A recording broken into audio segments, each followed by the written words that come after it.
is a clear and compelling need to equip shipboard users and those ashore responsible for the safety of shipping with modern, proven tools that are optimized for good decision making. Those are IMO words.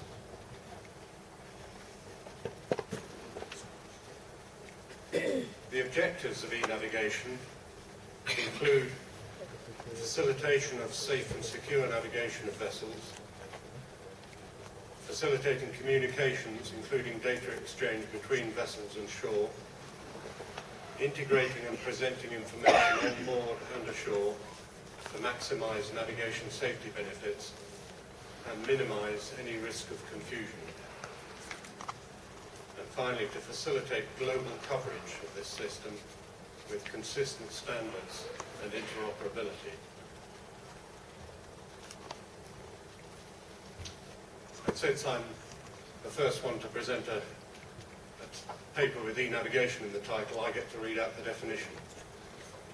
The harmonised collection, integration, exchange, presentation and analysis of maritime information on board and ashore by electronic means to enhance berth-to-berth navigation and related services for safety and security at sea and protection of the marine environment.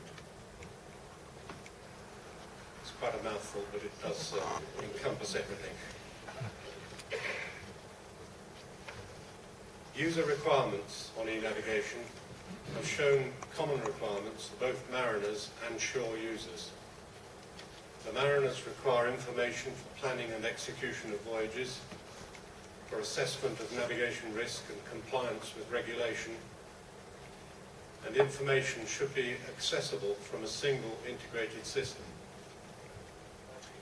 The shore users require information for their maritime domain, both static and dynamic information on vessels and their voyages, and once again in an internationally agreed common data structure.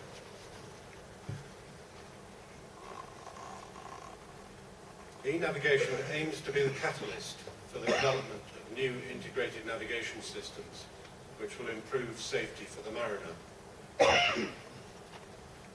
This will include the development of new and enhanced applications. And one example is collision avoidance, which I'm going to talk about. Others would be virtual aids for navigation and advanced navigation information systems, which others will speak about.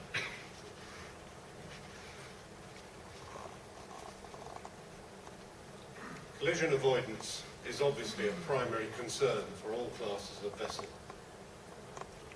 The majority of collisions and groundings have at least some element of human error.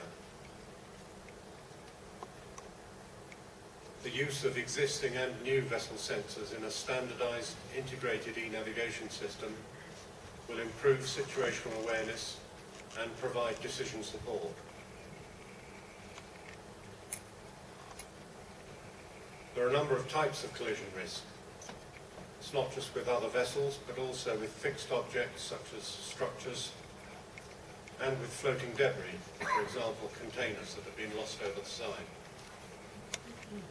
And obviously this risk is increased in narrow waterways and in ports where room to manoeuvre is reduced.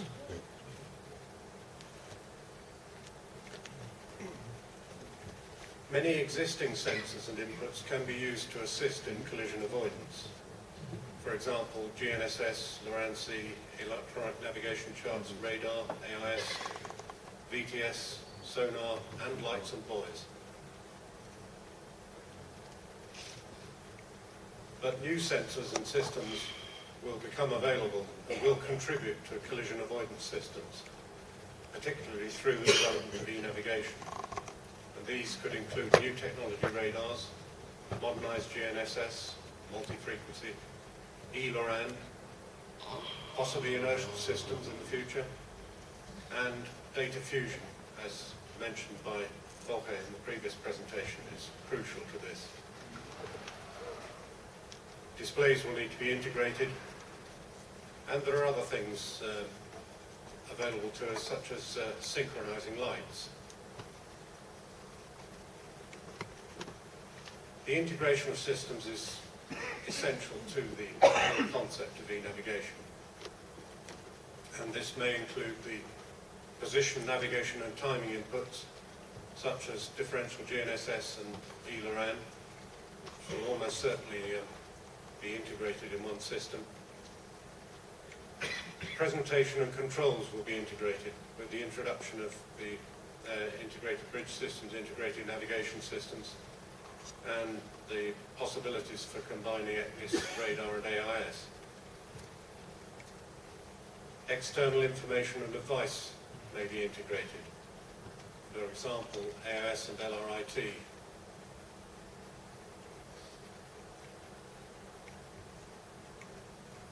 AIS as an aid to navigation will undoubtedly play a role in collision avoidance, and particularly when we're looking at aids to navigation and offshore structures.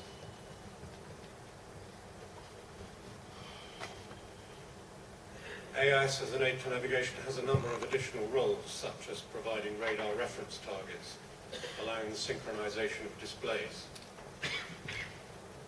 It also has a role in traffic analysis, which we'll hear about from other presenters.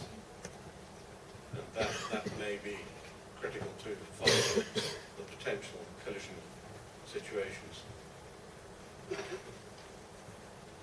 There is the possibility of automated collision warnings using AIS, and this could be between ships, from an aid to navigation to a ship, or from offshore structures, and potentially for new hazards which have not been charted.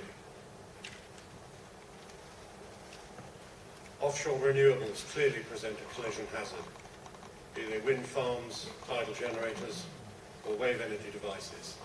And here there is clearly a role for AIS. So what are the benefits of e-navigation for collision avoidance?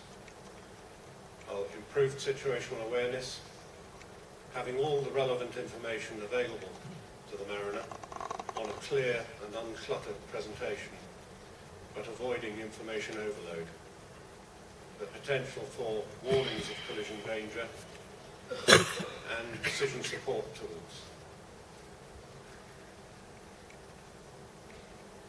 In conclusion, e-navigation will support the mariner and the shoreside operator in preventing accidents, improving safety and protecting the maritime environment. Collision avoidance has been considered here in the wider sense of preventing groundings and striking fixed obstacles, as well as ships colliding with other ships. The aid to navigation service provider has a key role in supporting all aspects of collision avoidance, which is an important application of e-navigation. Data fusion and decision support algorithms will enhance the effectiveness of external information sources, such as aids to navigation, including those equipped with AIS. But techniques for managing alarms and presenting warnings will be essential so that they achieve their intended purpose and do not distract or confuse the operator.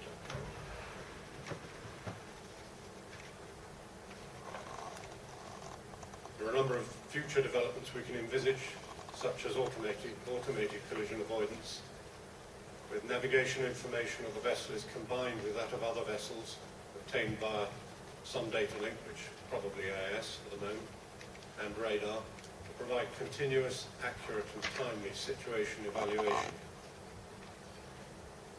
Collision avoidance is dependent on reliable, robust position information, will benefit greatly from the added security of positioning and timing data that VLORAN could provide. The universal interfacing of systems will provide for more efficient operation, convenience and space saving, as well as improved safety. Integration is an essential element of e-navigation, but the source and integrity of the information becomes more important. If you don't know where that information is coming from, you need some indication of how good that information is and whether you can rely on it. And finally, decision support. Algorithms will become available for assisting the mariner in making the right decision, but these will not take away the decision or responsibility. but they could offer rapid analysis of the options using forecasting. And if you want any more